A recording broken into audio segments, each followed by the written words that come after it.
নেতানিয়াহুর ভুল সিদ্ধান্তে ধ্বংসের পথে ইসরায়েলের অর্থনীতি।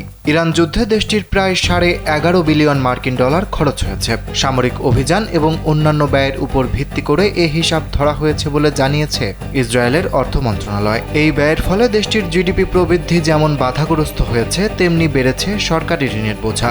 রোববার ইসরায়েলি অর্থ মন্ত্রণালয়ের বরাত দিয়ে সংবাদ মাধ্যম টাইমস অব ইসরায়েল এ তথ্য জানিয়েছে। জানা গেছে, মোট খরচের সিংহভাগ অর্থাৎ প্রায় $6 বিলিয়ন মার্কিন ডলার খরচ হয়েছে সামরিক ও প্রতিরক্ষা খাতে। জীবন অবাক না করলে কে করবে? 28% মিল্ক ফ্যাটের অবাক করার সাথে ফ্রেশ মিল্ক পাউডার। জীবন অবাক করুক প্রতিদিন। এই অর্থ ইসরায়েলি প্রতিরক্ষা বাহিনী IDF, প্রতিরক্ষা মন্ত্রণালয় এবং জাতীয় নিরাপত্তা মন্ত্রণালয়ের বিভিন্ন অভিযানের কাজে ব্যবহৃত হয়েছে।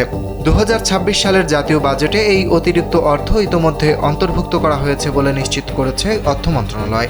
এছাড়া সরাসরি ক্ষেপণাস্ত্র হামলাজনিত ক্ষতি, ব্যবসায়িক উৎপাদন হ্রাস এবং কর্মীদের বেতনবিহীন ছুটির জন্য সরকারের ক্ষতিপূরণ পরিকল্পনার মোট ব্যয় ধরা হয়েছে প্রায় $3.8 বিলিয়ন মার্কিন ডলার।